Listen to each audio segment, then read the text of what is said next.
হাদিসের মধ্যে আছে আল্লাহ যাকে পছন্দ করে, নবীজি বলছে আল্লাহ যার খায়ের কল্যাণ চায়, ইউওয়াফিকুহু লিআমালিন সালিহিন ক্বাবলাল মাউত, আল্লাহ নিজেই তাকে মৃত্যুর পূর্বে নেক আমলের তৌফিক দিয়ে দেয়।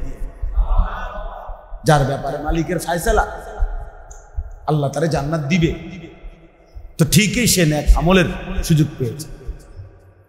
দেখা যায় 90 বছর পরেও তওবা করে চোখের পানি ফেলে গুনাহ মাফ করায় এনেছে। আর বহু নাফরমান মৃত্যু পর্যন্ত এমন আত্মভোলা যে নিজেই নিজেকে ভুলে গেছে, কি তার পরিচয়, কি তার গন্তব্য, কোত্থেকে আসছে, কোথায় যাবে। প্রতিদিন যে মানুষগুলো মারা যায় তারা কই যায়, এবং মৃত্যু পরবর্তী আমার কি হবে। আমাকে যিনি সৃষ্টি করেছেন তিনি আমার কাছে যা চান আমি তা করছি কিনা, আমি যা করছি তিনি তা চান কিনা, এতটুকু বুদ্ধি বুঝাপড়া বিচার বিবেচনা নিজের বিবেকের সাথে যার নাই, ও বাস্তবিক অর্থে সুস্থ কোনো স্বাভাবিক মানুষ না। হয় প্রতিবন্ধী, নয়তো মাতাল, নয়তো মানুষের চাইতে নিকৃষ্ট কোনো পশু, যার এই বুঝাপড়াটা সে আত্মভোলা। কোরআনুল কারীমে আল্লাহ বলছে, বান্দা তুমি আমাকে ভুলে যেও না, যদি আমাকে ভুলে যাও তা আমি তোমাকে তোমার থেকে ভুলাই দেব। আত্মভোলা করবে, তুমি তখন নিজেকেই ভুলে যাবে, আর সেটা হবে তোমার উপরে আমি আল্লাহর সবচেয়ে বড় শাস্তি। শাস্তি তো দুই ধরনের হইতে পারে, যে ও আমার ছোট ভাই ধরেন, তা আমি ওরে রাগ করছি তার উপরে, তাই উল্টা পাল্টা চলে, তো দইরা আইনা থাপ্পড় দিছি, মারছি, ঘুষাইছি, যাই করলাম, শাস্তি দিয়ে ও কানলো, চিৎকার দিল, কিন্তু ওই গুনাহ থেকে পাপ থেকে ফিরে চলে আসছে। যদিও বাহ্যিক দৃষ্টিতে কিছুক্ষণ কাঁদছে, আমি তার শাস্তি দিছি, এটা তো তার কল্যাণ হয়ে গেল যে সাময়িক এই আঘাতের পরেও সে তো বেঁচে গেল, ঠিক না? কিন্তু যদি অবস্থা এমন হয় যে আমি তার প্রতি এমন রাগ করছি, আমি বলছি যা তোরে আমি চিনি না, তুই কি পানিতে পরস না আগুনে পরস, তুই বাঁচবি না মরবি, তোর যা মন চাইছে তাই করুক, তার পথে সে চলুক, আমি জানি না।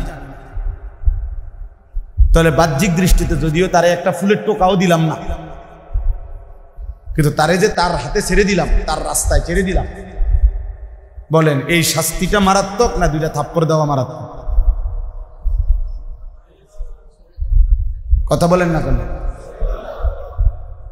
আর সে তো আর ফিরল না, সে তো আর কি করলো না, এই অন্ধকার পথ, এই গুনার রাস্তা তো তারে একদিন জাহান্নামে পৌঁছাই, একদিন তো তারে আগুনে ফেলে দিল, তার চাইতে তারে দুইটা থাপ্পড় দেওয়াই তো ভালো ছিল। এই জন্য কোরআনুল কারীমের মধ্যে আছে, আল্লাহ তাআলা বলেন, আল্লাহ যখন তার কোনো বান্দার উপরে রাগ করে তাকে নুয়াল্লিহি মা তাওয়াল্লা, তাকে তার পথেই চলতে দেয়, ওয়া নুসলিহি জাহান্নাম, আল্লাহ বলেন ওই উল্টো পথে চলতে চলতে আমি একদিন তাকে জাহান্নামে ফেলে দিই। ওয়া সাআত মাসীরা, আর সে তখন বুঝবে জাহান্নাম কত নিকৃষ্ট ঠিকানা।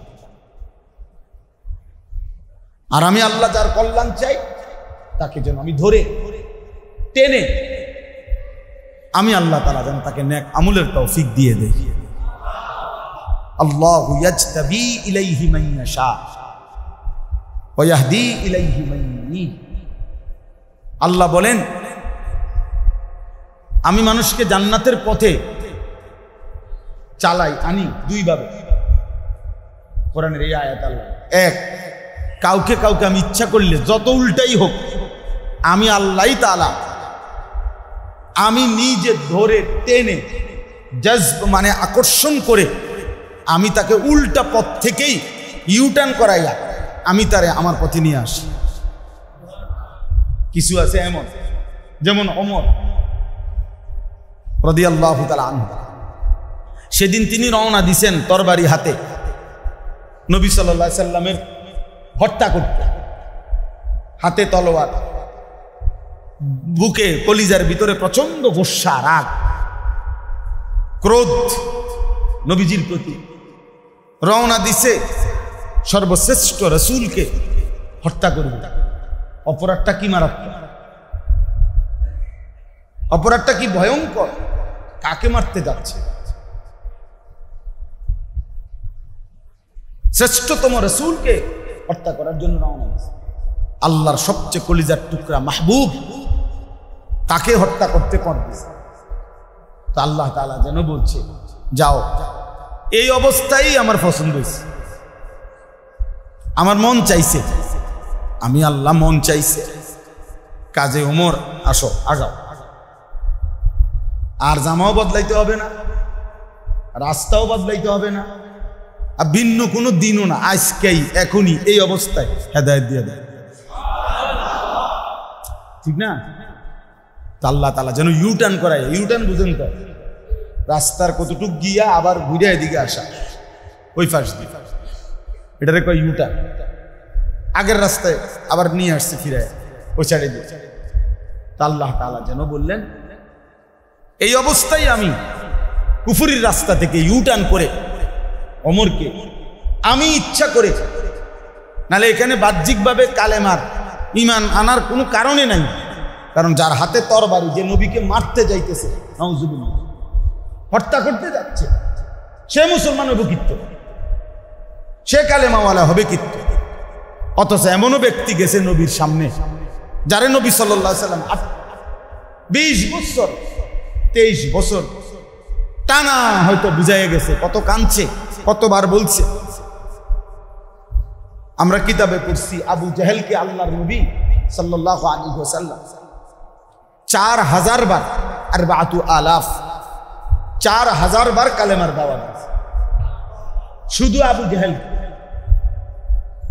4000 বার। বলেন কি কষ্টটা করছে, কি পরিমাণ মেহনত করছে তার পিছনে তাহলে, কিন্তু সে তো ঈমানওয়ালা হয় না। নবীজি সাল্লাল্লাহু আলাইহি সাল্লামের 38 বছরের নবীজিকে আগলাইয়া রাখছে যেই চাচা আবু তালেব। 12 বছর বয়স থেকে 50 বছর। আবু তালেব যখন ইন্তেকাল করে নবীজির বয়স তখন 50। আর নবীজির দাদা যখন ওনার হাতে তুলে দেয় মৃত্যুর সময় নবীজিকে, তখন নবীজির বয়স 2 বর্ণনা, হয় 8 বছর নয় 12 বছর। তা আমরা 12 বছরটাই ধরি, তো 12 বছর ধরলেও 12 থেকে 50 কয় বছর? 38 বছর। এই 38 বছর যিনি নবীজিকে আগলাইয়া রাখছে, তো মালিকের ইচ্ছা হয় নাই, তিনি হেদায়েত পান না, কালেমা পড়েন নাই। কিন্তু ওমর হত্যা করতে যাইতেছে, মা আল্লাহ কয় আমার ভালো লাগছে, আপনি কিছু করতে পারবেন? এর কোন যুক্তি আছে আপনার আমার কাছে? যারে 20 বছর ধরে আহাজারি করলো, 10 বছর আহাজারি করলো, আর এখানে সে হত্যা করতে যাচ্ছে, আল্লাহ বলেন আমার মন চাইছে, আমি তাকে হেদায়েত দিয়ে দিলাম। আর ওয়াহদি ইলাইহি মান ইউনিব, আল্লাহ বলেন আর দ্বিতীয় পদ্ধতি হলো, যে আমার দিকে একটু ঝুঁকে আসবে, এগিয়ে আসবে, এক বিগত বা এক কদম, এক হাত আমার দিকে যদি কেউ ঝুঁকে, আমার দিকে ঝুঁকে, তা আল্লাহ তাআলা বলেন আমি তার চাইতে দ্রুত গতিতে এগিয়ে তার হেদায়েত দিয়ে দেব। তুমি আসবে এক বিগত, আল্লাহ বলছে আমি আসবো এক হাত। তুমি আসবা বান্দা এক হাত, আমি আসবো 2 হাত। তুমি আসবে হাঁটতে হাঁটতে, আমি আল্লাহ রহমত নিয়ে আসবো দৌড়তে দৌড়তে। হাদিসে কুদসির মধ্যে আছে, আল্লাহ তাআলা বলেন, কুম ইলাইয়া আমশি ইলাইকা, হে বনি আদম তুমি আমার জন্য দাঁড়াও, আমি তোমার জন্য হাঁটব। ওয়ামশি ইলাইয়া উহারবিলু ইলাইকা, তুমি আমার জন্য হাঁটো, আমি তোমার জন্য দৌড়ব, আমি তোমার আগে আছি। এই দুইভাবে আল্লাহ মানুষকে হেদায়েত দেয়। কাউকে আল্লাহ পছন্দ করলে উল্টো পথ থেকেই ভাও কইরা হেদায়েত দিয়ে দেয়, আর কাউকে আল্লাহ চাইলে আল্লাহর দিকে যদি একটু আগ্রহ দেখে আল্লাহ তাআলা তার চাইতে আগে বেড়ে হেদায়েত দিয়ে দেয়। তাইলে প্রিয় ভাই, এই দুইটার থেকে এবার আমরা চিন্তা করি, নওজোয়ান ভাই তোমরাও ভাবো, 2-4 জন ছেলে যারা হেলান দিছে ওয়ালের মধ্যে, তারা শুয়ে লাইলে ভালো, যেহেতু অর্ধেক শুয়ে ফেলছে, বাকিটা আমার মতে শুয়ে লাইলে লম্বা হইয়া আমরা যাওয়ার সময় উঠে নেব, মুনাজাতের পরে আমরাই ডাক দিয়া তুলে নেব। যেহেতু শরীর চলতেছে না, তার চাইতে ভালো শুয়ে গেলে ভালো। আল্লাহর ঘর মসজিদ আদবের জায়গা, এজন্য জওয়ান বুড়ো ছাড়া, বয়স্ক কোনো মুরব্বী ছাড়া জওয়ান একজনও হেলান দিবা, হেলান ছাড়ো, ছাড়ো ভাই, হেলান ছাড়ো। এই ছেলে বাংলা বুঝছো কিনা, ছাড়ো, আরো আগাও। ওই দেখো, ওই চারিদিকে দেখো, তোমারে বলি বেটা, আগাও, আরো আগাও, আরো আগাও, আরো আগাও। হ্যাঁ ছাড়ো, হেলান ছেড়ে দাও সবাই। ওই বাচ্চারা আগায় সব। মনে রাখবেন, মসজিদের আদব সাংঘাতিক, সাংঘাতিক, ভীষণ আদব। আদাবুল মাসাজিদ আলাদা কিতাব আছে মসজিদের আদবের উপর। মসজিদের আদব অনেক বেশি। মসজিদের একটা বালু, মসজিদের একটা বদনা, মসজিদের ট্যাপের 1 ফোঁটা পানি অনেক সম্মানের। আপনার মোটরসাইকেল মসজিদের পানি দিয়ে আপনি ধুইলেন, তার অনুমতি নিয়ে, সম্পূর্ণ হারাম, না যায়। আপনার মোবাইল মসজিদের চার্জারের মধ্যে চার্জ দিলেন, কার অনুমতি নিয়ে? মসজিদের আপনার বাপের, তো আপনি চার্জ দিলেন কেন? বুঝলেন না কথা? বলে আমার দাদা মসজিদ দিচ্ছেন, আপনার দাদা মসজিদ দিচ্ছেন, আপনার দাদা মসজিদ জায়গা ওয়াকফ করছে। কথা বুঝেন না? আমার আব্বা মসজিদ দিন, আপনার আব্বা মসজিদ দেয় না। আপনার আব্বা মসজিদের জন্য জায়গা কি করছে? ওয়াকফ করছে। আর ওয়াকফ করলে সেটা আল্লাহর জন্য হয়ে যায়। ওয়াকফ করলে কার জন্য হয়ে যায়? তখন আর কারো কি থাকে না, মানুষের কোনো মালিকানা থাকে। তাহলে যার ঘর, তার থেকে অনুমতি নেন। বুঝেন নাই কথা? যার ঘর তার অনুমতি নেবেন না, তো তার থেকে অনুমতি নেন। এই জন্য মুহাদ্দিসিন কেরাম, ফুকাহায়ে কেরাম বলছে, এখানে এখন তো নাই, আগে ছিল যে মসজিদের মনে করেন কারেন্ট চলে যাওয়ার পর মোমবাতি জ্বালাইছে, মোমবাতি। এখন আপনার একটা ব্যক্তিগত মোমবাতি, আপনি শুধুমাত্র ম্যাচের কাঠি দিয়ে না, ওই যেই মোমটা জ্বলতেছে এটা দিয়ে, শুধু এটার থেকে আপনি ধরাইছেন আপনি মোমটা, তাহলে এতে করে কি এই মোমবাতি কোনো ক্ষতি হয়েছে? আমি তো কোনো কাঠি ধরি নাই, শুধু ওই জ্বালানোটার থেকে আমি শুধু আমারটা কি করছি, এটাও না যায়। এটাও কি? এবার বুঝছেন কি সাংঘাতিক বিষয়? মসজিদ কি সাংঘাতিক। এই জন্য ইন্তেজামের সাথে যা জড়িত, মসজিদের ইমাম, মসজিদের মুয়াজ্জিন, মসজিদের খাদেম, মসজিদের ওযু, মসজিদের ব্যবস্থাপনার সাথে সম্পৃক্ত যেটা ইন্তেজামের প্রয়োজনে, সেটা তো ঠিক আছে। কিন্তু আলগা আপনি মোটরসাইকেল দোয়া, আপনার বাড়িতে আপনার সাইকেল দোয়া, আপনার ব্যক্তিগত, এখন নামাজও পড়বেন না, কোনো কাজও এখানে মসজিদের সাথে সম্পৃক্ত নাই, বাজারের মধ্যে থেকে ফ্যাঁক লাগাইয়া ইয়া আপনি মসজিদের পানি দিয়ে জুতা ধুয়ে দিয়ে আধা ঘন্টা লাগাইয়া, কার পানি এটা বুঝেন না? এখন যদি বলেন হুজুর এত কিছু ধরতে গেলে আর চলন যাবো না, আখেরাতে এর চাইতে বিন্দু বিসর্গ সামান্য জাররা পরিমাণ ধরবে কিনা সেটা বলেন। ওমা কথা বলেন তো তাইলে আপনি এক বদনা পানির চাইতে কম সেটাও তো ধরবে। নবী সাল্লাল্লাহু আলাইহি ওয়াসাল্লাম বলছে তোমার প্রতিটা নিঃশ্বাস খোদার কসম আল্লাহ তাআলা জিজ্ঞেস করবে, মা মিন ইমরিইন নাফাসা ইল্লা কুতিবা। নবীজি বলেন মানুষের প্রতিটা নিঃশ্বাস তার আমলনামার মধ্যে লেখা হয়। নিঃশ্বাস নিঃশ্বাস, ইম্মা ফি তাআতিন ওয়া ইম্মা ফি মাসিয়াতিন। কোন নিঃশ্বাস নেকি হিসেবে লেখা হয়, কোন নিঃশ্বাস গুনাহ হিসেবে লেখা হয়। এই যে এখন আমরা যারা এখানে বসে আছি আলহামদুলিল্লাহ কম বেশি আমরা যেটুকুই শুনতেছি, তা আমাদের তো প্রত্যেকের নিঃশ্বাস চলমান না? নিঃশ্বাস বন্ধ করে তোমরা মরিয়ে যাইতাম, তাহলে আমাদের নিঃশ্বাস চলতেছে কিনা বলে? এটা হলো এই নেক কাজের মজলিসের এই নিঃশ্বাস চলা উঠানামা, প্রত্যেকটা নিঃশ্বাস আমার ডান কাঁধে আপনার আমলনামায় নেকি হিসাবে উঠতেছে। কিন্তু ওই যে বিড়ির আড্ডায়, গানের আড্ডায়, টেলিভিশনের আড্ডায়, চায়ের আড্ডায়, নর্তকীর আড্ডায়, মদের আড্ডায়, জুয়ার আড্ডায়, জিনা ব্যভিচারের আড্ডায় অশ্লীল দৃশ্য দেখতেছে যেই যুবক মোবাইলে বসে বসে, ওই অসভ্য যে নিঃশ্বাসগুলো ফেলতেছে, ওই দেখার গুনাহ তো হচ্ছেই, পৃথক নিঃশ্বাসগুলোও খোদার কসম বাম কাঁধে গুনাহ হিসেবে, গুনাহ হিসেবে।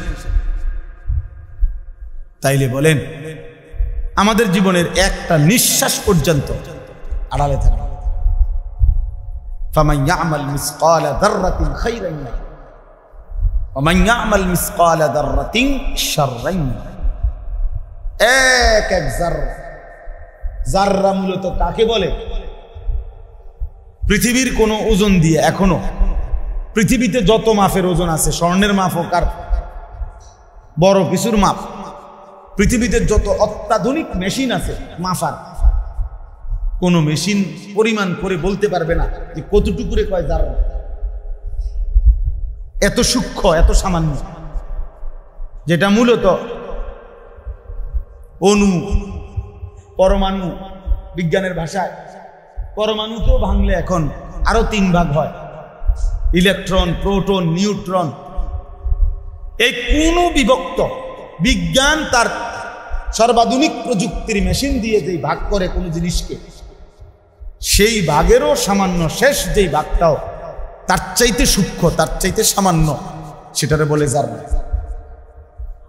আল্লাহ তাআলা বলছে বান্দা সেটাও আমি নিয়ে আসবো, সেটাও আমি নিয়ে আসবো। কলিজার ভিতরে একেবারে অন্তরের শেষ ভিতরে যে কথাটা তোমার লুকিয়ে ছিল, যে কথাটা শুধু একবার তোমার অন্তরে আসছে, সাথে সাথে মিলে গেছে, আর কোনোদিন মনে পড়ে নাই, খোদার কসম আল্লাহ বলছে কিয়ামতের দিন বান্দা আমি তোমার সেই কথাটাও তোমার আমলনামায় তুলে আনবো। তুলে ইয়াউমা তুবলাস সারাইর মা উসিলা ফিস সুদূর। এক জাররা, এক বিন্দু। আজকে নওজোয়ান ছেলেরা বুঝতেছো না বাবা, এমন সুন্দর রাত, এমন সুন্দর হায়াত, এমন সুস্থ শরীর আর কোনোদিন মিলবে না। আগামী 10 বছর পরে দেখবা, আগামী 20 বছর পরে দেখবা 20 বছরের ছেলে বরাবর বয়স যখন 40 হবে, যদি হায়াত মিলে, যদি হায়াত না মিলে তো নাই, যদি হায়াত মিলেও 40 বছর যখন পূর্ণ হবে দেখবা অগণিত রোগ ব্যাধি, অসুস্থতা, দুর্বলতা, ক্লান্তি আইসা ভর করবে। ইবনুল জাওজি রাহমাতুল্লাহ আলাইহি এক বুজুর্গ বলছেন, মানুষ অনেক সময় সুস্থ থাকে কিন্তু অবসর থাকে না। মানুষ অনেক সময় অবসর থাকে কিন্তু সুস্থ থাকে না। আর অনেক সময় মানুষের সুস্থতাও আছে, অবসরও আছে, কিন্তু শয়তানের ধোঁকার কারণে আল্লাহর ইবাদত করতে পারে। বুঝেন নাই? দুনিয়ার অনেক মানুষ আছে এমন কাজে ব্যস্ত, বেচারা শরীর সুস্থ ঠিক, কিন্তু তার ব্যবসা, তার চাকরি বা তার কর্মটার মধ্যে এত ঝামেলা যে অপশন নেই। আমার একদিন এক ব্যবসায়ী বলতেছে, হুজুর কোনো কোনো সময় 40 মিনিটও 50 মিনিটও ফেসাবে ধরলে এই ফেসাব লইয়া ধরে রাখিয়া মাল বেচতে হয়। কাস্টমারের এত ভিড় যে বাইরে তারি না। কত মানুষ আছে দুপুরে একটার খানা বাড়ির থেকে হয়তো টিফিন গাড়ির বাড়ি করে ভাত কয়টা বছরের পর বছর তরকারি কুদ্দুর পাঠাইছে, এইটাও খাইবার টাইম তার নাই। আসরের পরে 4টা বাজে গেছে, 5টা বাজে গেছে, মাগরিবের রক্ত হয়ে গেছে, দুপুরের খানা খায়, শুধু কাস্টমার, শুধু বেচা, শুধু বেচা, শুধু বেচা। কখন আল্লাহরে ডাকবে, কখন জিকির করবে, কখন সেজদা দিবে, কখন জামাতে নামাজ পড়বে, সময় কই? সুস্থতা আছে, অপশন নাই। আর অসংখ্য বয়স্ক লোক আছে যাদের হাতে অবসর আছে কিন্তু সুস্থতা নাই। মন তো চায় তাহাজ্জুদ করি 20 রাকাত, কিন্তু বয়সের কারণে 60 বছর এখন আর কুলাইতে পারে না, অন্তর কুলাইতে পারে না, এখন তার জান চলে না, শরীর চলে না। তাহলে অবসর আছে কি নাই? সুস্থতা। আর একমাত্র কিশোর যুবক তোমরা ছেলেরা, প্রিয় ভাই, তোমাদেরকে আল্লাহ তাআলা একই সময় 2টা নিয়ামতই দিয়েছেন। সেটা হলো তোমাদেরকে আল্লাহ তাআলা অধিকাংশকেই সুস্থতাও দিয়েছেন, অবসরও দিয়েছেন। অবসরও আছে। তোমরা কেউ কেউ এমন অধিকাংশ যে 3টা বাজে বাইর হইছ, রাত 11টা পর্যন্ত 8 ঘন্টা এই মোবাইলটা টিফা ছাড়া, আর তোমার মালিকের একবার তোমার 8 ঘন্টায় তোমার আল্লাহর নাম তোমার মুখ দিয়ে একবারও বের হয় নাই। আসর, মাগরিব, এশা 3 ওয়াক্ত নামাজ এই 8 ঘন্টায় আজান হইছে, কিন্তু তুমি জানোয়ারের কপালে একটা সেজদা জোটে নাই। তুমি মানুষ নামের পশু, মানুষ নামের হাইওয়ান, মানুষ নামের জানোয়ার, তুমি মানুষ নামের জানোয়ার। রাস্তার ওই জানোয়ার তোমার চাইতে ভালো, রাস্তার ওই কুত্তা তোমার চাইতে ভালো, কারণ কুত্তারে আল্লাহ সেজদা দিতে বলে নাই, এজন্য সে সেজদা দেয় না। গরুরে আল্লাহ সেজদা দিতে বলে নাই, এজন্য সে সেজদা দেয় না। ছাগলের আল্লাহ সেজদা দিতে বলে নাই, এজন্য সে সেজদা দেয় না। কিন্তু মানুষ নামের তুমি জানোয়ারকে আল্লাহ সেজদা দিতে 1 বার না 1000 বার, 1,00,000 বার বলছে। প্রতিদিন সকাল থেকে রাত পর্যন্ত চারিদিকে অসংখ্য মাইক দিয়ে তোমার রব, তোমার মালিক তোমারে 1 বার না 2 বার না, কমপক্ষে 10টা মসজিদে যদি আজান হয়, প্রতি মসজিদে যদি 4টা করেও মাইক থাকে, 40টা মাইক দিয়া 5 ওয়াক্ত নামাজ তোমারে ডাকছে। কিন্তু তুমি নাফরমান, এত শক্ত নাফরমান।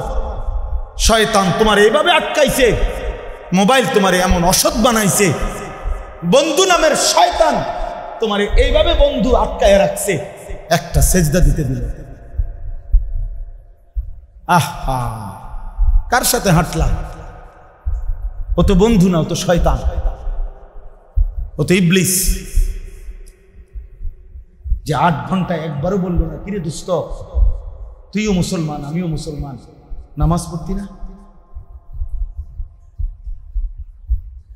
আমার 21 বছর চলার জীবনে তো, আমার জিন্দিগি চলার পথে তো কখনো আমি ড্রাইভারের মনে করাই দিই, কখনো ড্রাইভার আমারে মনে করায় দেয় যে হুজুর নামাজ কোথায় দাঁড়াবো, নামাজের জামাত কোথায় পড়বো। কখনো আমার ঘুম চলে আসছে গাড়িতে, কিন্তু সে ঠিক এই জাস্ট টাইমে 5 মিনিট আগে 7 মিনিট আগে সে ঠিক এই মসজিদ চাইয়া দাঁড়াইছে, যেহেতু উঠবে এখন রুজু করবে, নামাজ পড়বে, জামাত। তাহলে একজন আরেকজনের সঙ্গী, আমি তাকে মনে করাই দিই, সে আমারে মনে করায়। এত আন্তরিকতা, এত বন্ধুত্ব, এত মুসলমানের সম্পর্ক। এটা তো ইমানদারের সম্পদ। এজন্য ছেলেরা, বাবা বয়স্করা ভাবতে শিখে, এ কেমন জিন্দেগি, আল্লাহকে ভুলে যাওয়া জিন্দেগি, আহা অভিশপ্ত জীবন। ওই জীবন পশুর জীবন, ওই জীবন জানোয়ারের জীবন, রবকে জীবন, ওই জীবন মুর্দা জীবন। আল্লাহর কসম, নবীজি বলছেন, যে মানুষ আল্লাহকে ভুলে যায় সে মৃত, সে মৃত, সে মরা। যে মানুষ তার মালিককে স্মরণ রাখে সেই জীবিত, সেই মূলত জীবিত। এই জন্য প্রিয় ছেলেরা, বাবারা, একজন হলেও ভাবে, আমি আগেই এই জন্য বলছি, আমি জনসমর্থন দিয়ে কি করি? আমি তো ভোটে দাঁড়াইছি না। আমি অনেক মানুষ হইলেই কি, কম হইলেই সমস্যা, কোনো অসুবিধা নাই। আমরা একজনই শুনি, একজনও যদি ভাবেন যে হায় আমি কি করছি, আফা হাসিবতুম আন্নামা খালাকনাকুম আবাসান, আল্লাহ তাআলা জানতে চাচ্ছে, বান্দা তুমি কি ভেবেছো তোমাকে আমি আল্লাহ অনর্থক বানিয়েছি? ওয়া আন্নাকুম ইলাইনা লা তুরজাউন, রব্বুল আলামিন বলে, বান্দা তুমি কি ভেবেছো আমি রব্বুল আলামিনের কাছে তোমাকে ফেরত আসতে হবে না? এই কি ভেবেছো বান্দা যে আমি ঘুড়ি ছেড়ে দিলাম, সুতা ছেড়ে দিলাম, আর ফিরবা না? তুমি কি একবারও ভাবলা না যে আমি তো ঘুড়ি ছেড়ে দিয়েছি, সুতা ছাড়ছি, কিন্তু নাটাই তো আমি আল্লাহ আমার হাতে রাখছি? নাটাই বুঝেন না? গুড্ডি উড়াইতো যে আগে, যেটার মধ্যে সুতা, এটাতে কি কয়? এটা তো আমার হাতে। ইযা জাআ আজালুহুম লা ইস্তাখিরুনা সাআতান ওয়া লা ইস্তাকদিমুন। আল্লাহ বলেন, আমার নির্ধারিত সময় যখন হয়ে যায় তখন আর এক সেকেন্ড আমি রব্বুল আলামিন আগায়ও নেই না, পিছেও নেই না, তৎক্ষণাৎ নিয়ে আসি। আইনামা তাকুনু ইউদরিকুমুল মাউত। আল্লাহ বলে, তুমি যেখানেই থাকো না কেন বান্দা, নির্ধারিত সময় মৃত্যু তোমার কাছেই পৌঁছে যাবে, তুমি ডাকতে হবে না।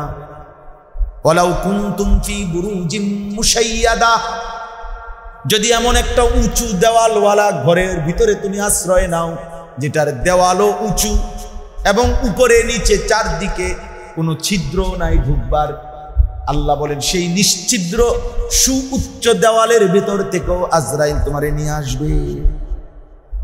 আনবি কিনা বলেন? কুল ইন্নাল মাউতাল্লাযী তাফিররুনা মিনহু ফাইন্নাহু মুলাকীকুম। আল্লাহ বলে, বন্ধু আপনি বলে দেন, মৃত্যু থেকে তোমরা যেখানেই পলায়ন করো না কেন, সে নিজেই তোমার সাথে সাক্ষাৎ করবে। ফাইন্নাহু মুলাকীকুম, সেই তো তোমার সাথে মুলাকাত করবে, সে নিজেই তো বলবে, সে নিজেই তো আসবে। এজন্য দোস্ত, মরতেই হবে, চলে যেতেই হবে। হাসলেও মরে যাবেন, কাঁদলেও মরে যাবেন। সব রাতই ভোর হয়, ফাঁসির রাতও ভোর হয়, বাসর রাতও ভোর, জেলখানার রাতও ভোর হয়ে যায়, তাহাজ্জুদের সেজদাওয়ালা রাতও ভোর হয়ে যায়। মদের আড্ডায় যে যুবক, নারীর আড্ডায় সারা রাত উলঙ্গ ছবি দেখে যেই জানোয়ার, ওরও ভোর হয়ে যায়। রাত্রি গভীরে যে তাহাজ্জুদের সেজদা দেয় আর আল্লাহর কাছে চোখের পানি ফেলে কাঁদে, তার রাতও ভোর হয়েছে। কোন রাতই কি থাকে না বাকি থাকে? সুখের রাত কিংবা দুঃখের রাত, আনন্দের রাত কিংবা বেদনা। রাজপ্রাসাদের যে মানুষ, সেও মরে যাবে। জীর্ণ কুঠির কুড়ে ঘরে যে, সেও মরে যাবে। তিন বেলা যার খানা ঠিক মতো পায়, সেও মৃত্যু হয়। আর যে মানুষের কাছে হাত পেতে এক লোকমা খাবার খায়, আরও মৃত্যু। এই জন্য একটা নওজোয়ান ছেলে তোমাদেরকে বলি, বাপ, নষ্ট হয়েও না, নষ্ট হয়েও না। এই পৃথিবী তোমারে মনে রাখবে না, খোদার কসম। বন্ধুরা তো নাই, আপন জনরাও তোমারে মনে রাখবে, কেউ মনে। ব্যস্ততার এই দুনিয়া, মানুষ বড় যান্ত্রিক, বড় পাষাণ মানুষ, কেউ মনে রাখে না। মাইলস্টোন স্কুল অ্যান্ড কলেজের যে কতগুলো অবুজ ছোট বাচ্চা কিছুদিন আগে যে বিমান দুর্ঘটনায় মারা গেছে শুনছিলেন না? ওই আজকে 1 সপ্তাহ 10 দিন ওদের আর কোনো আলোচনা আসেনি চাচা? আজকে এই সপ্তাহ 10 দিনে আর আসেনি কোনো? ভাই বলো ভাই, খালাস, কারো হাতে সময় নাই। এখন যে এই ঘটনা ঘটছে এইটাও হয়তো মনে নেই। নিত্য নতুন ব্যস্ততায় সে মানুষকে ভুলায় দেয়, দুনিয়া ভুলেই যায়, স্বার্থপর এই দুনিয়া ভুলেই যায়। মনে রাখেন, তোমার যদি পাওটা ভাঙ্গা যায় মোটরসাইকেল অ্যাক্সিডেন্টে, তুমি যে 6 মাসের জন্য বেডে পড়ে রইছো, বন্ধু নামের ওরা ওই একবার যে দেখে গেছে, আচ্ছা দোস্ত ভালো থাকিস, আবার আসবো সুযোগ পেলে, খালাস। ও ঠিকই ওর দুনিয়া তোমারে ভুলে গেছে, তোমারে ভুলে গেছে। কুষ্টিয়ায় 10টা ছেলে, কিশোর ছেলে মোটরসাইকেলে বাইক রেস খেলতে গেছে, মোটরসাইকেল এই তো 4-5 দিন হয়। এর মধ্যে 2টা ছেলে পিকআপের মধ্যে একটা বাড়ি খেয়েছে, শেষ, টুকরা টুকরা হয়ে গেছে, একেবারে বুটি বুটি হয়ে গেছে, পুরাটা রাস্তা রক্তে লাল হয়ে গেছে, এরকম টুকরা টুকরা হয়ে গেছে, পিস পিস করে চিটা বিটা গেছে। ওদের চোখেই, ওদের হেলমেটের মধ্যেই ভিডিও লাইভ চলতেছিল লাগানো। হাই নজর, তোমার লাইভেই পৃথিবী তোমার করুণ মৃত্যু দেবে, তোমার লাইভেই তোমার এই পৃথিবী দেখলো তোমার নির্মম মৃত্যু। আজকে তোমার লাইভ কে করবে? আজকে তোমার ওই মোটরসাইকেল কে চালাবে? আর কে দেখবে তোমাকে? আর কে খবর নেবে তোমাকে? আর কে খবর নেবে বলো? এই জন্য একটা একটা ছেলে আলাদা ভাবে তুমি তোমাকে নিয়ে, কমপক্ষে তুমি তোমার উপরে দয়া করো। নিজের ক্ষতি নিজের বলে, আমরা বুঝি না এটা, আমিও তো বুঝি, তুমিও বুঝো, বাবারাও বুঝে। তোমরা ছেলেরা বলো বাবা, দিন নাই রাত নাই তোমরা যে মোবাইলে নারী দেখো, ছবি দেখো, উলঙ্গ দৃশ্য দেখো, প্রিয় সন্তান তুমি কি বোঝো না যে এর শেষ? আপনারা যারা 30 বছর ধরে সুদ খাচ্ছেন, আরে সুদখোর, তুমি জানো না যে এর পরিণতি কি? হারামখোর বলো, জিজ্ঞাসা করে। 30 বছর ধরে কাস্টমারকে যে ঠকাইতেছে, ওজনে কম দিতেছে, ওই বাটপাররে বলেন যে বাটপার, তোর এই বাটপারির শেষ ঠিকানা কি তুই বোঝস না? তুই বোঝো না মিয়া?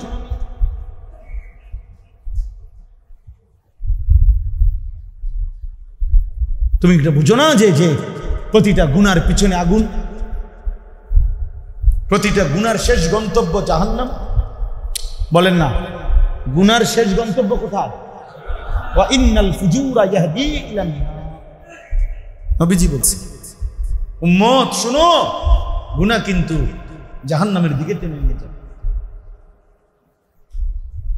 তাহলে বলো ভাই, রাসূলুল্লাহ সাল্লাল্লাহু আলাইহি সাল্লাম বলেন, লা ইয়াজনি জানি হিনা ইয়াজনি ওয়া হুয়া মুমিন। বুখারী মুসলিমের হাদিস। যে জিনা করে, নবী বলছে সে মুমিন থাকে না। জেলে তওবাবিহীন যদি মৃত্যু হয়, বেবিচারী ছেলে মেয়ে, আর স্বামী স্ত্রী ব্যতীত নারী পুরুষের যে কোনো গুনার সম্পর্ক জিনা। চোখ দিয়ে দেখলে চোখের জিনা, হাত দিয়ে ছুঁইলে হাতের জিনা, কান দিয়ে শুনলে কানের জিনা, পাও দিয়ে সাথে গেলে পায়ের জিনা, অন্তর দিয়ে কল্পনা করলে অন্তরের জিনা, লজ্জাস্থান দিয়ে জিনা করলে লজ্জাস্থানের জিনা। আল্লাহ রাসূল সাল্লাল্লাহু আলাইহি সাল্লাম হাদিস। তো আর নবী বলেন, জিনাকার তওবা না করলে, আল্লাহ মাফ না করলে, তো যে জিনা করে সে মুমিন থাকে না। লা ইয়াসরিকু সারিকু হিনা ইয়াসরিকু ওয়া হুয়া মুমিন। খোদার কসম নবী বলছে, চোর যখন চুরি করে নবী বলে সে মোমেন থাকে না। আপনি চুরি করছেন না, আপনি ওই বেটার প্রাপ্য অংশটা না দিয়া যেটুকু রেখে দিচ্ছেন, এটা চোর নাম নে? মা কথা বলেন।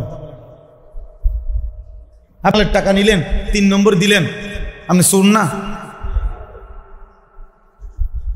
আপনি রাষ্ট্রের সম্পদ চুরি করলেন, আপনি চোর না?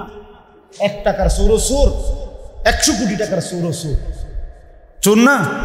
লুঙ্গি ফিন্দেও যদি চুরি করে হেও চোর। স্যুট আর বুট পইরা শুদ্ধ ভাষায় যদি চুরি করে হেও শুদ্ধ চোর, সে শুদ্ধ চোর। আল্লাহ আমাদেরকে হেফাজত করে। নবীজি বলেন লা ইয়াশরাবুল খামরা হিনা ইয়াশরাবু ওয়া হুয়া মুমিন।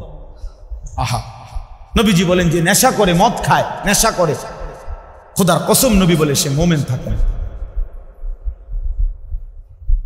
মোমেন থাকে। হায় হায়, ঈমানবিহীন কবরে যদি কেউ যায়, হায় বন্ধু, অনন্তকালের জন্য চিরস্থায়ী জাহান্নাম। ঈমান 1 জাররা পরিমাণও যদি কেউ নিয়ে কবরে যায়, তাইলে 100 কোটি বছর পরে হইলো, 1 কোটি বছর পরে হইলো, 1 লাখ বছর পরে হইলো, জাহান্নামের যত শাস্তি হোক ভোগ করে 1 বিন্দু ঈমানের কারণে হতে পারে কোনদিন এই সব শাস্তি ভোগ করে হলো একদিন জান্নাতি হবে। তাহলে এবার বলেন আমার ঈমানটুকু কত বড় সম্পদ। সেই ঈমান যদি আমি নিয়ে যেতে না পারি কবরে, আমার হালাত কি হবে? ইন্নাল মুজরিমিনা ফি আযাবি জাহান্নাম খালিদুন। আল্লাহ বলে নাফরমান জাহান্নামের আযাবেই থাকবে চিরস্থায়ী। কোরআনের আয়াত, লা ইউফাত্তারু আনহুম ওয়া হুম ফীহি মুবলিসুন। আল্লাহ বলে জাহান্নামীকে জাহান্নামের আযাবে লক্ষ কোটি বছরেও 1 সেকেন্ডের কোনোদিন কোনো বিরতি দেয়া হবে না, আযাবের কোনো বিরতি মিলবে না। ফাতরাত মানে বিরতি। অহুম ফীহি মুবলিসুন।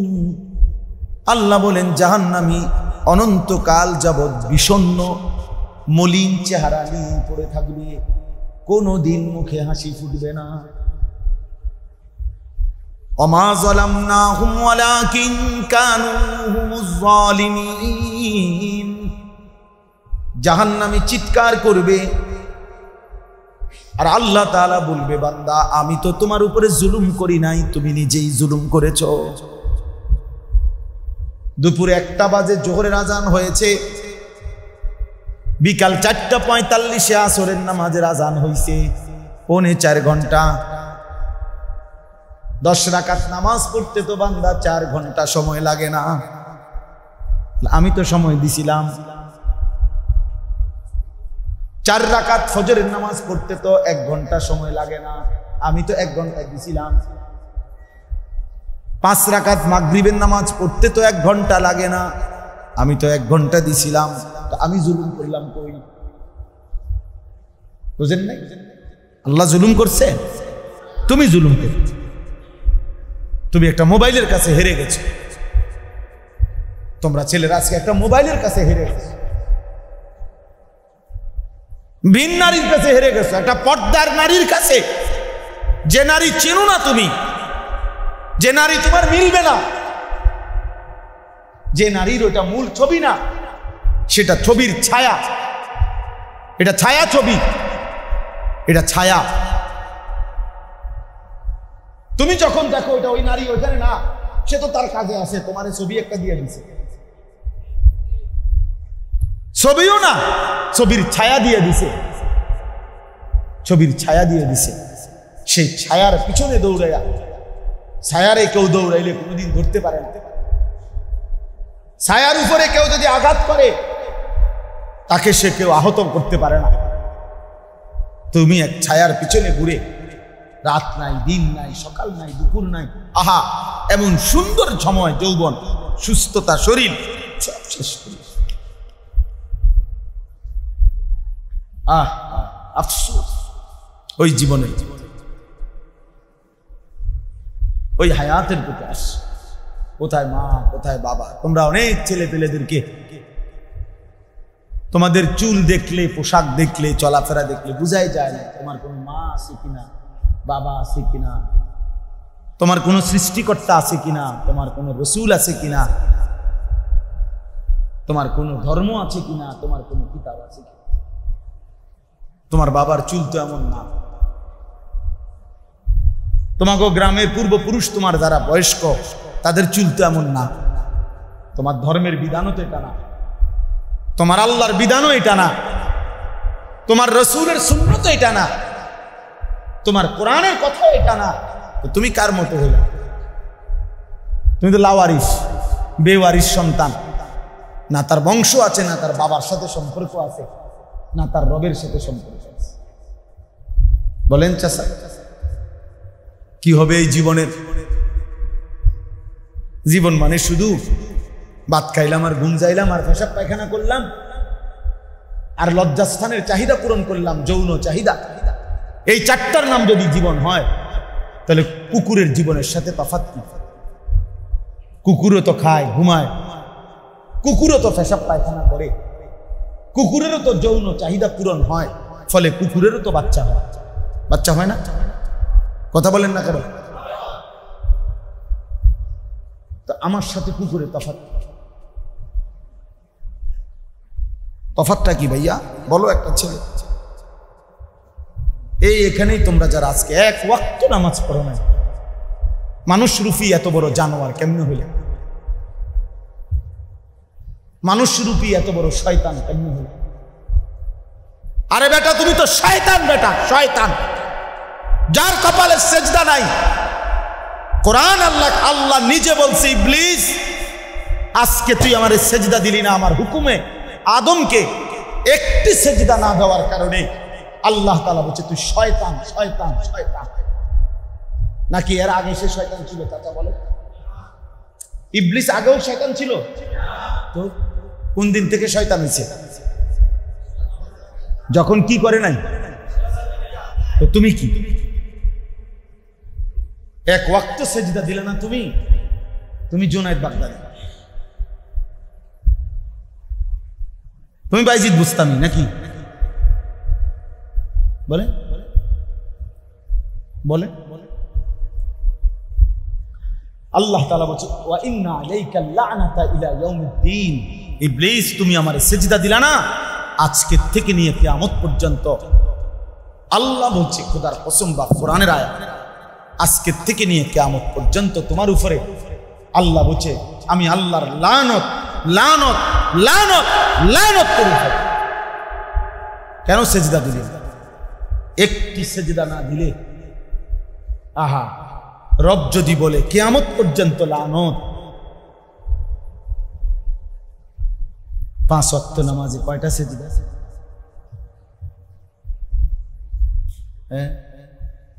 17 রাকাত ফরজ এবং ওয়াজিবের মধ্যে 17 রাকাত ফরজে 34টা সেজদা, 34টা সেজদা। হিসাব করে দেখেন, সুন্নতগুলো মিলায় দেখেন, ওয়াজিবটা মিলায় দেখেন, সুন্নতে মুআক্কাদা মিলায় দেখেন, এক দিনে কতগুলো সেজদা ছুটে গেছে। হায় আল্লাহ যদি আমাদের কাউকে বুঝতো। আমরা বলে গেলাম, আমরা শুনায় গেলাম, আমরা আমাদের নবী সাল্লাল্লাহু আলাইহি ওয়াসাল্লামের সুন্নাত আমাদের জীবনে আমরা খুঁজে খুঁজে যেন দূর করে দিচ্ছি। জওয়ান বুড়া একই হালাত। 6 বছরের বাচ্চাও মেসওয়াক চিনে না, 60 বছরের বুড়া চাচাও মেসওয়াক চিনে না। 6 বছরের বাচ্চাও দস্তরখান ব্যবহার করে না, 60 বছরের বুড়া চাচাও দস্তরখান বিছায় না। 6 বছরের বাচ্চাও টেলিভিশন দেখে, 60 বছরের বুড়া চাচাও চা দোকানে রঙিন টেলিভিশনে নাচ গান। 6 বছরের বাচ্চাও অবুঝ বাচ্চা গালি দেয়, 60 বছরের বুড়া চাচাও কথা বললেই গালি ছাড়া কথা বলে। আহা, আমরা জওয়ান বুড়ো সবাই নবীকে প্রত্যাখ্যান করি, ইসলামকে প্রত্যাখ্যান করি, অথচ আমরা পরিচয় দেই নিজের আমরা মুসলিম। আমরা দাবি করি আমরা আশিকে রসুল, আমরা আশিকে রসুল, আমরা রসুল। আশিকে রসুল মানে বুঝে, আশেক মানে কি বুঝেন আপনারা কেউ? আশেক বলা হয় তাজাউজু হাদ্দিন মুহাব্বা, আরবি কিতাবে, সব কিতাবে আছে, অভিধান আছে। কোন ব্যক্তি মহব্বতের ভালোবাসার সীমা ছাড়িয়ে যাওয়া, অতিক্রম করা, যেরকম ইশক। ইশক বলা হয় ভালোবাসা মহব্বতের কি সীমা ছাড়িয়ে গেছে, বাউন্ডারি ক্রস করে ফেলছে, এটারে বলে আশিক। অর্থাৎ আশিক বলা হবে তাকে যার এক চুল, এক সুতা, একটা নিঃশ্বাস পর্যন্ত তার রসুলের ব্যতিক্রম হবে না।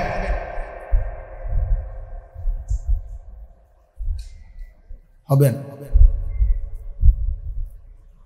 निकल जाए दम तेरे कदमों के नीचे, यही दिल की हसरत, यही दिल की आरज़ू है। সাহাবারা বলতেন, এটা মানে পরে কবিরা বানাইছে। সাহাবারা বলতেন, হে নবী, কলিজার মধ্যে আপনার ভালোবাসা এমন যে জীবনের শেষ তামান্না যে আপনার কদমের নিচে যেন এই দম, এই নিঃশ্বাস চলে যায়, আল্লাহর কুদরতি পায়ে যেন নিজের জীবন চলে যায়, এটাই দিলের দাম। আশিক তাকে বলে। এজন্য এটা সবার জন্য জরুরি না, সবার জন্য বাধ্যতামূলক না। এই জন্য কোরআন শরীফ, পুরা কোরআনে এবং নবীজির সমস্ত হাদিসে, কোন হাদিসে এই আশিক শব্দ, ইশক কিংবা মহব্বত এই কোরআনে নাই। সব জায়গায় মহব্বত শব্দ, সব জায়গায় কোন শব্দ আছে? অর্থাৎ তুমি বাউন্ডারিতে থাকো, আমি আল্লাহ ইবদুল সাহেব, তুমি সীমানাতে থাকো। মহব্বত মানে ভালোবাসার সীমানা রক্ষা করা, আর ইশক মানে সীমা ছাড়িয়ে যাওয়া, সীমা ছাড়িয়ে যাওয়া। তো আশিক তো হওয়ার কথা ছিল ও, যেমন বুজুর্গানে দ্বীন বলে নবী সাল্লাল্লাহু আলাইহি ওয়াসাল্লামের আখলাক, চরিত্র কেমন ছিল। একটা সহজ উদাহরণ বুঝবেন, তাহলে বুঝবেন সবাই। মনে করেন বিনয়, মনে করেন ধৈর্য, হ্যাঁ একটা গুণ, মনে করেন একটা গুণ ধৈর্য। তো যদি ধৈর্যকে বলা হয় সর্বোচ্চ, সর্বশ্রেষ্ঠ ধৈর্য কিভাবে ধারণ করিলে হ্যাঁ তুমি আল্লাহর মর্জি মতো হইবা, আল্লাহর পছন্দ মতো হইবা, আল্লাহর চাওয়া মতো হইবা, ওই রকম আকৃতি ধারণ করো। তো কিতাবে লিখছে, তো সেই আকৃতি যেন ধারণ করলে যেটা হবে তিনি মুহাম্মদুর রাসূলুল্লাহ। সৌন্দর্যকে যদি বলা হয় সর্বোচ্চ সুন্দর হলে যেই আকৃতি হবে তুমি সেই আকৃতি ধারণ করো, তো সেই আকৃতিতে যিনি দাঁড়াবেন তিনি মুহাম্মদুর রাসূলুল্লাহ সাল্লাল্লাহু আলাইহি ওয়াসাল্লাম। প্রতিটা গুণ শতভাগ 100 যদি কারো দ্বারা উন্মোচিত হয়, প্রকাশিত হয়, তিনি মুহাম্মদুর রাসূলুল্লাহ সাল্লাল্লাহু আলাইহি ওয়াসাল্লাম।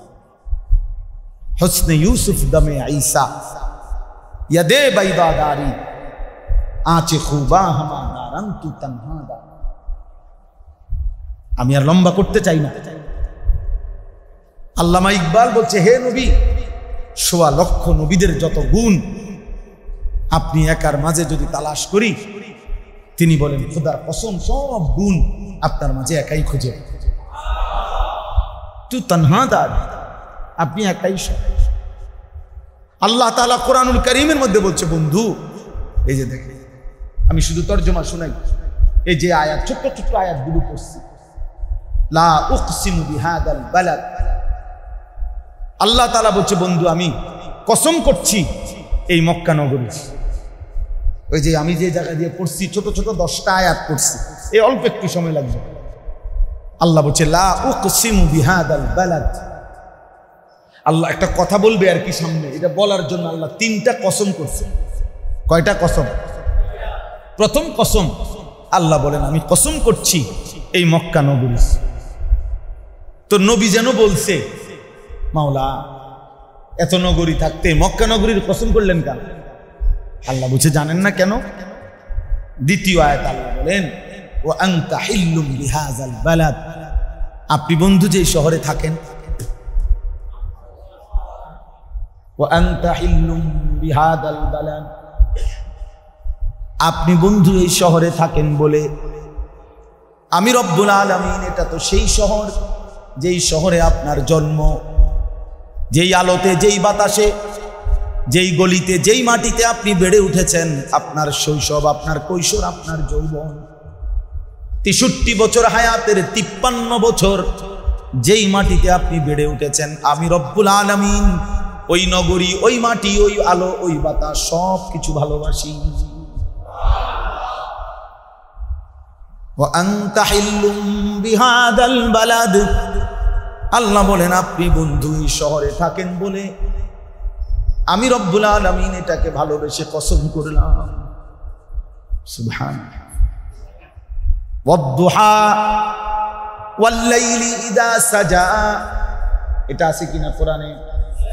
এই দুইটাও নবীজির 2টা কসম। এটার 2টা তাফসীর। একটা হলো এটা আল্লাহ বলেন ওয়াদ-দুহা, বন্ধু আমি আপনার আলোকোজ্জ্বল ওই পবিত্র নুরানি সুন্দর চেহারা মুবারকের কসম। ওয়াল-লাইলি ইযা সাজা, আল্লাহ বলেন বন্ধু আপনার ওই সুন্দর আলোকোজ্জ্বল চেহারার সাথে অমাবস্যার অন্ধকার কালোর মতো, কালো রাত্রির মতো আপনার যে ঘন কালো চুল মুবারক, আমি আল্লাহ ওই ঘন কালো চুল মুবারকেরও কসম। এইটার অর্থ ওয়াদ-দুহা ওয়াল-লাইলি ইযা সাজা, আল্লাহ বলে বন্ধু আপনার ওই চেহারার কসম, আপনার ওই ঘন চুলের কসম। আল্লাহ বলেন বন্ধু আপনি জানেন কিনা আমি আপনাকে কতটা ভালোবাসি বন্ধু, আপনার একটা একটা অঙ্গ আমি রব্বুল আলামিন আলাদা আলাদা করে এই কোরআনে উল্লেখ করেছি। আলাম নাশরাহ লাকা সাদরাক, সাদরাক মানে আপনার বুক, নবীজির বুক। আল্লাযী আনকাদা যাহরাক, আপনার পিঠ। কাদ নারা তাকাল্লুবা ওয়াজহিক, আপনার চেহারা। আলা কলবিকা লিতাকুনা মিনাল মুনদিরিন, আপনার দিল কলব। ফালাআল্লাকা বাখিউন নাফসাকা, আপনার নফস। লা তুহাররিক বিহি লিসানাকা, আপনার জিহ্বা। এভাবে একটা একটা করে আল্লাহ বলছেন। লা তামুদ্দান্না আইনাইকা, আপনার 2টা চোখ। লা আমরুকা ইন্নাহুম লাফি সাকরাতিহিম ইয়ামাহুন, আপনার পুরা হায়াত। আল্লাহ বলেন আপনার প্রতি অঙ্গের আলাদা আলাদা কসম করলাম, উল্লেখ করলাম। আপনার পুরা দেহেরও কসম আমি আল্লাহ করলাম। আপনার চোখও সুন্দর, আপনার বুকও সুন্দর, আপনার পিঠও সুন্দর, আপনার দিলও সুন্দর, আপনার নফসও সুন্দর, আপনার হাসিটাও সুন্দর, আপনার কান্নাটাও সুন্দর বন্ধু। আপনি হাঁটলেও সুন্দর, বসলেও সুন্দর, আপনি কথা বললেও সুন্দর, চুপ থাকলেও সুন্দর। আপনি আমার চোখে চোখে বন্ধু। আল্লাযী ইয়ারাকা হিনা তাকুম, কোরআনে আল্লাহ বলে বন্ধু আপনি যখন নামাজে দাঁড়ান আমি রব্বুল আলামিন এক নজরে আপনার দিকে তাকিয়ে থাকি। কোরআন শরীফের আজাইরা কথা কোন কি দরকার বাপ, কোরআন থেকেই তো নবীকে তুলে ধরলে শেষ হবে, গল্প বলার দরকার কি? কোরআন থেকেই তো বন্ধুকে তুলে ধরলে হাজার রাতও শেষ হবে। তাকাল্লুবাকা ফিস সাজিদিন, আল্লাহ বলে বন্ধু আপনি যখন রুকু দেন, সেজদা দেন, উঠেন, বসেন, দাঁড়ান, সব অবস্থায় আমি আল্লাহ আপনাকে দেখতে থাকি। আপনি জিহ্বা নাড়াইলে আমার কষ্ট হয়, এজন্য আল্লাহ বলছে লা তুহাররিক বিহি লিসানাকা, জিব্রাইলের সাথে জিহ্বা নাড়ায়েন না, আপনি শুধু শুনেন, মুখস্থ আমি করায় দেব, আমি কোরআন মুখস্থ করিয়ে দেব, এটা আমার দায়িত্ব। নবীজি বারবার চোখ তুলে উপরের দিকে তাকান, যেন কিবলাটা পরিবর্তন হয়ে কাবা হয় মসজিদে আকসা থেকে। আল্লাহ বলে বন্ধু আমার তো কষ্ট হয়, বারবার চোখ দিয়ে উপরে তাকান। আল্লাহ বলেন কাদ নারা তাকাল্লুবা ওয়াজহিকা, আপনি যে বারবার চোখ উল্টিয়ে উপরের দিকে আপনার চেহারা দিয়ে তাকান, আমি তো এটা দেখি বন্ধু, আমি তো বুঝি বন্ধু আপনি কি চান। রব্বুল আলামিন বলে তাহলে বন্ধু আপনার পছন্দ মতো আমি কিবলা পরিবর্তন করে আজকের থেকেই সিদ্ধান্ত দিলাম, ফাওয়াল্লি ওয়াজহাকা শাতরাল মসজিদিল হারাম, আপনি আপনার চেহারা মুবারক ওই কাবার দিকে, মসজিদে হারামের দিকে ফিরায় ফেলেন।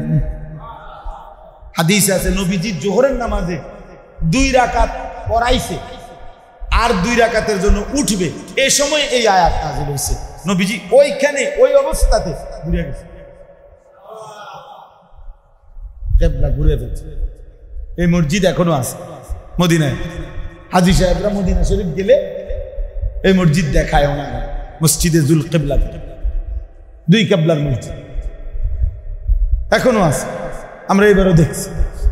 ওই চিহ্নটাও আছে যেখানে নবীজি দাঁড়াইছিলেন, আর ওই আয়াত নাজিল হয়েছে, নবীজি ঘুরে গেছে।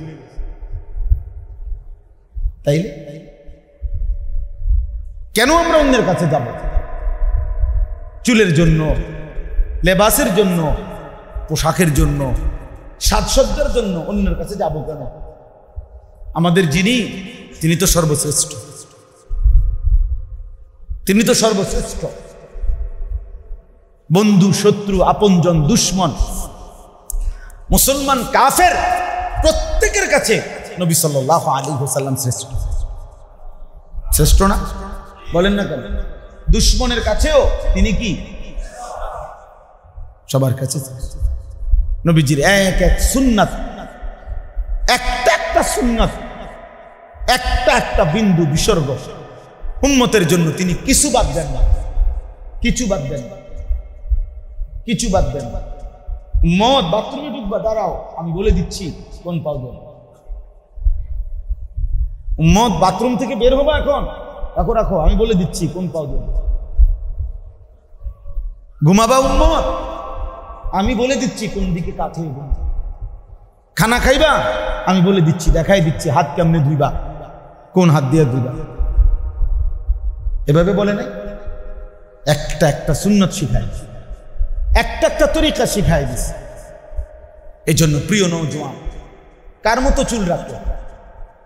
এই ডান দিকে, বাম দিকে, সামনে যাদের চুল বড়, আল্লাহর কসম এগুলা তার জালের চুল, এগুলা কাফেরের চুল।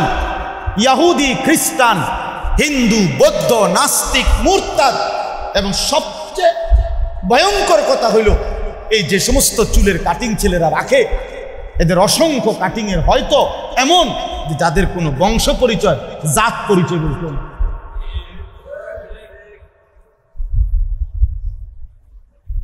বলে কেন সাজলা? দাড়িবিহীন মানুষ কার মতো সাজলেন বলতে পারবেন কোনোদিন? আমনে বেড়া হইলে অন্তর, আমনে যে দাড়ি কাটেন এটা কার মতো? পৃথিবীতে প্রথম কোন মহান ব্যক্তি দাড়ি কাটছে এবং তার এটা একটা আদর্শ হয়েছে, মডেল হয়েছে, সবাই পছন্দ হয়েছে, এটা কেডা? কোন কিতাবে লিখছে? এটার নাম বাইর করে। কিতাব বাদ দেন, মোবাইল থেকে বাইর করেন।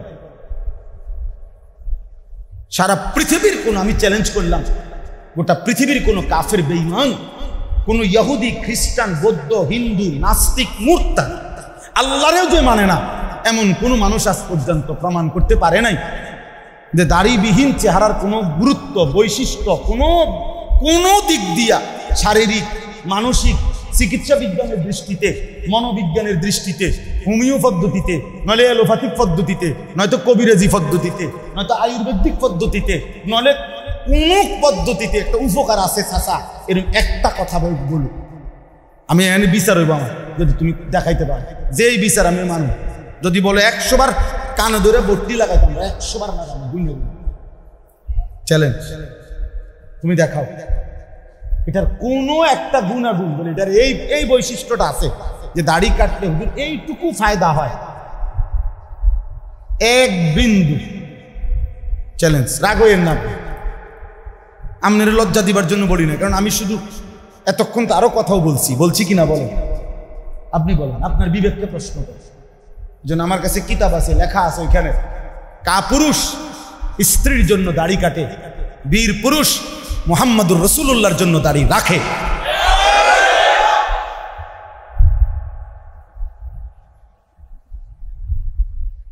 রাসূলুল্লাহ সাল্লাল্লাহু আলাইহি ওয়াসাল্লামের ভালোবাসায় দাড়ি রাখে।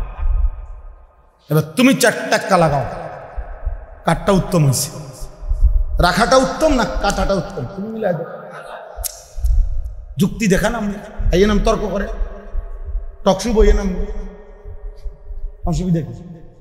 ঠিক না মাওলানা? বলো, বসু, যুক্তি দেখা। আল্লাহ আমাদেরকে হেফাজত করে। একটা সুন্নত শিখে, একটা সুন্নত।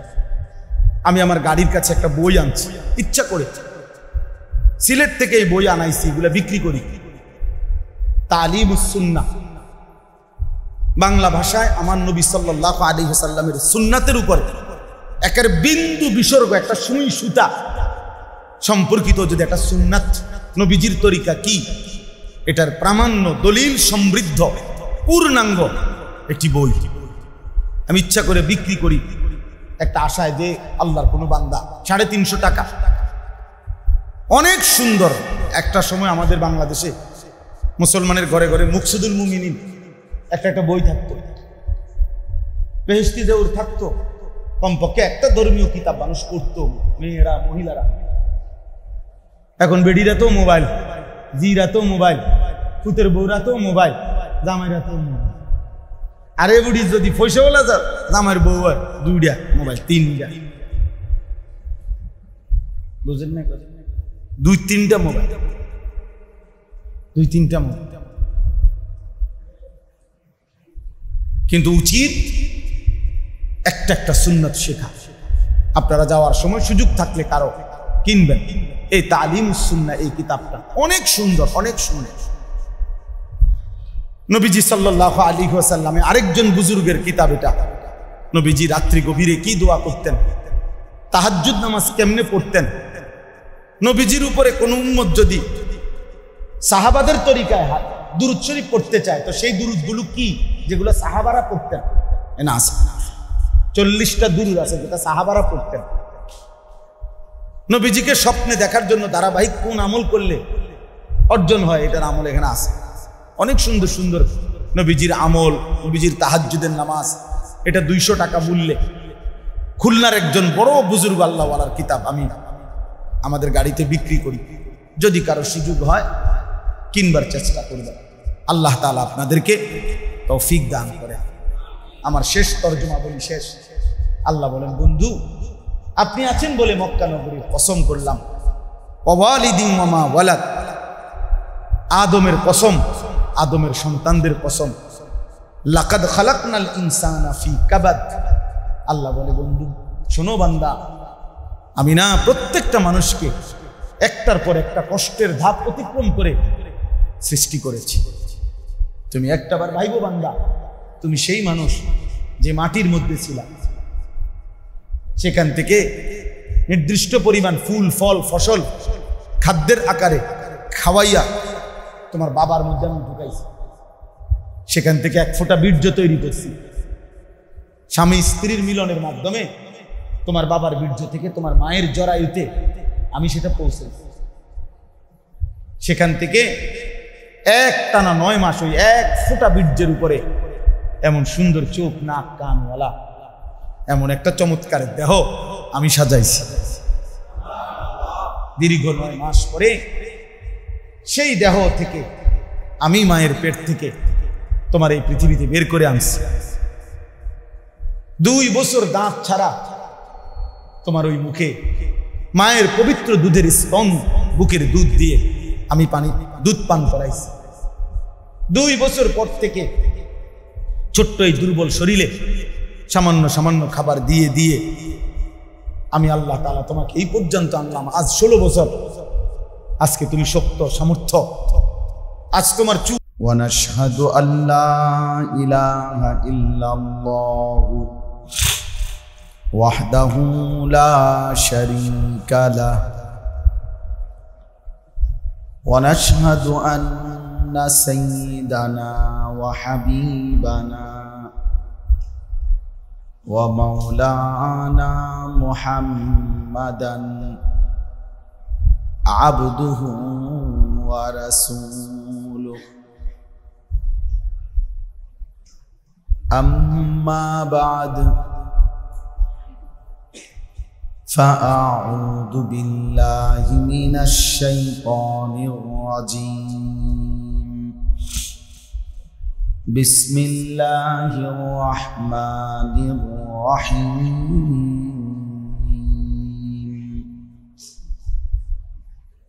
لا أقسم بهذا البلد وأنت حل بهذا البلد ووالد وما ولد لقد خلقنا الإنسان في كبد أيحسب أن لن يقدر عليه أحد يقول أهلكت مالا لبدا أيحسب أن لم يره أحد ألم نجعل له عينين ولسانا وشفتين وهديناه النجدين صدق الله مولانا العظيم وقال نبينا صلى الله عليه وسلم إياكم ومحقرات الذنوب فإنهن يجتمعن على الرجل حتى يهلكنه اللهم صل على محمد وعلى آل محمد كما صليت على إبراهيم وعلى آل إبراهيم إنك حميد مجيد اللهم بارك على محمد وعلى آل محمد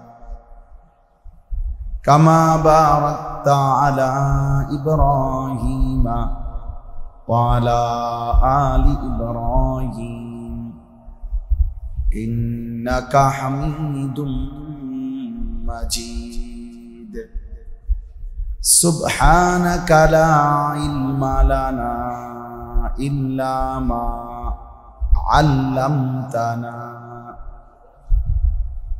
إنك أنت العليم الحكيم الحمد لله আল্লাহ পাক রব্বুল ইজ্জত জুল জালাল ওয়াল ইকরামের ফজল কারাম, রব্বুল আলামিনের ইহসান, মেহেরবানি, দয়া, আল্লাহ তাআলা আমাদেরকে আজ 26 আগস্ট 2025 রোজ মঙ্গলবার হায়দরনগর উত্তরপাড়া আখতারুল উলুম ইসলামিয়া হাফিজিয়া মাদ্রাসার উদ্যোগে আজকের এই ইসলাহি মজলিসে আল্লাহ তাআলাই আমাদেরকে আসবার, বসবার, আল্লাহর জন্যই জমা হওয়ার তৌফিক দান করেছেন, আলহামদুলিল্লাহ। প্রিয় ভাই নওজোয়ান, সবার কাছে আমার একটা আদেশ হলো যে কেউ হাতে মোবাইল ধরে ভিডিও বা রেকর্ড করা যাবে না। সামনে, পিছনে, ডানে, বামে কেউ না, পাঞ্জাবিওয়ালাও না, পাঞ্জাবি ছাড়াও না। আমি স্পষ্ট নিষেধ করলাম, হাতে মোবাইল ধরে রেখে ভিডিও বা রেকর্ড করা যাবে না। কাজে এটা এখনই বন্ধ করে দিতে হবে। যাদের হাতে বন্ধ করে পকেটে নিয়ে চেহারার দিকে তাকাইয়া বয়ান শুনতে হবে। যার অসুবিধা হয় সে চলে গেলে ভালো, দয়া করে, নাই তো আমি উঠাই দেব। এই জন্য দয়া করে, আমি দেখলে কিন্তু আমি উঠাই দেব। নিজে নিজে চলে গেলে আমার কোনো আপত্তি নেই। ব্যক্তিগতভাবে জনসমর্থন কিংবা অনেক শ্রোতা, এর কোনোটাই আমাদের কাম্য না, মূল বিষয় না। জনসমর্থন দিয়েই বা আমি করব কি? আমি তো আর নির্বাচনে দাঁড়াইছি, কথা বোঝেন নাই? আমি যদি প্রার্থী হইতাম বা আপনাদের কাছে ভোটের জন্য আসতাম, তাইলে আমার জনসমর্থন দরকার, ব্যাপক উপস্থিতি দরকার, শোডাউন দরকার। যেহেতু এটা নির্বাচনী প্রচারণা না, তো কাজেই উপস্থিতি একজন না 10 জন, এটা তেমন কোনো বিষয়। একজন হলেও কোনো অসুবিধা নাই, 1 লাখ হলেও কোনো অসুবিধা নেই, এতে কোনো বিষয় সমস্যা নেই। এজন্য আল্লাহর কথা ছোট কিংবা বড়, জওয়ান কিংবা বুড়ো, যে মনোযোগ দিয়ে আন্তরিকতা নিয়ে শুনে তার জিন্দেগি বদলায়। কোরআনুল কারীমের মধ্যে আছে, আল্লাহ তাআলা বলেন, অনুনাজ্জিলু মিনাল কোরআনি মা হুয়া শিফা ওয়া রাহমাতুল লিল মুমিনিন। আমি আল্লাহ কোরআন নাজিল করেছি। এই কোরআনের বৈশিষ্ট্য হলো এটা সমস্ত ঈমানদারদের জন্য শিফা, তাদের আত্মিক বাহ্যিক উভয় ধরনের রোগের আরোগ্য, শিফা। তাহলে কোরআনুল কারীমের মাধ্যমে অন্তরের রোগও সুস্থ হয়, বাহ্যিক রোগও সুস্থ হয়। এবং আল্লাহ তাআলা বলেন, ভাই এটা আমার বেশের ওয়া রাহমাতুল লিল মুমিনিন, এবং সমস্ত মুমিনদের জন্য এটা রহমত, ঈমানদারদের জন্য এটা রহমত। তাহলে বুঝাই গেল কোরআনুল কারীমের মধ্যে ঔষধ আছে, শিফা আছে। আপনার আমার হাজারো ত্রুটি বিচ্যুতি, দিলের রোগ, বাহিরের রোগ সুস্থ হবে, আরোগ্য হবে কোরআনের মধ্যে। রাসূলুল্লাহ সাল্লাল্লাহু আলাইহি ওয়াসাল্লাম বলছেন, সূরা ফাতিহা শিফা, সূরাতুশ শিফা। নবী সাল্লাল্লাহু আলাইহি ওয়াসাল্লাম বারবার এটা গুরুত্ব দিয়েছেন, শিফা মিন কুল্লি দা ইল্লা মৃত্যু ব্যতীত সমস্ত রোগের জন্য শিফা, সূরা ফাতিহা। মৃত্যু তো আর ফুদিয়ে থামান যেত না, ঠিক না? এই হিসাবে মৃত্যু ছাড়া সব রোগের ওষুধ সূরা ফাতিহা। নবী সাল্লাল্লাহু আলাইহি ওয়াসাল্লাম বলছেন, কুল আউযু বিরাব্বিল ফালাক, কুল আউযু বিরাব্বিন নাস। এই 2 সূরা মানুষের সমস্ত সার্বিক সমস্ত বিপদ, আল্লাহর যত সৃষ্টি, যত রকমের ক্ষতি হইতে পারে, করতে পারে, সব কিছুর থেকে নিরাপত্তা, তাবিজ সূরা ফালাক এবং সূরা নাস। এই জন্য এই 2 সূরারে বলে সূরাতুল মুআউযিজাতাইন, তাবিজওয়ালা 2 সূরা। অর্থাৎ এটা যেন একটা তাবিজ। নবী সাল্লাল্লাহু আলাইহি ওয়াসাল্লাম বলছেন, সকালবেলা এবং সন্ধ্যাবেলা কেউ যদি তিনবার করে 9 বার সূরা ইখলাস মানে কুল হুয়াল্লাহু আহাদ 3 বার, সূরা ফালাক 3 বার, সূরা নাস 3 বার, এই 9 বার পড়ে সকালে আর সন্ধ্যায়, তো নবীজি বলেন তোমার জীবনের সব বিষয়ে এটাই যথেষ্ট। আল্লাহ তোমার সব বিষয়ে যথেষ্ট হয়ে যাবে। তাহলে এরকম কোরআনুল কারীমের বিভিন্ন সূরার আয়াতের বিভিন্ন রকমের চিকিৎসা আছে, উপকারিতা আছে। পুরা কোরআনেরও আলাদা আলাদা বিভিন্ন সূরা, বিভিন্ন আয়াত, এগুলোর আলাদা আলাদা ফজিলত বুজুর্গানে দ্বীন কিতাবের মধ্যে লিখছে। কোরআন শরীফে আছে লাহু মুআক্কিবাতুন মিন বাইনি ইয়াদাইহি ওয়া মিন খালফি ইয়াহফাজুনাহু মিন আমরিল্লাহ। বুজুর্গানে দ্বীন বলে যে এই আয়াত যদি কেউ পড়ে, যানবাহনে যেই সিটে সে বসছে ওই সিটের মধ্যে ফু দেয়, টোকা দেয়, 3টা ফু দেয়, এই আয়াত আল্লাহ তাআলা তাকে অ্যাক্সিডেন্ট বিপদ থেকে হেফাজত করে। এরকম অনেক আছে। তাহলে কোরআনুল কারীমের মধ্যে শিফা আছে, নিরাপত্তা আছে, সার্বিক সুস্থতা আছে। আল্লাহ তাআলা কোরআনের মধ্যে এটা বারবার বলছে। কোরআনকে আল্লাহ তাআলা বহু সুন্দর সুন্দর শব্দ দিয়ে কোরআনের বিশেষণ উল্লেখ করছে। কোরআনকে আল্লাহ বলছে নূর, আলো, হুদান মানে হেদায়েত, মাউইযাতুন উপদেশ, বাসায়ের অন্তর্দৃষ্টি সম্পন্ন জ্ঞান, আহসানুল হাদিস সবচেয়ে সুন্দর কথা, মাসানি বারবার যা পড়া হয় এমন কালাম।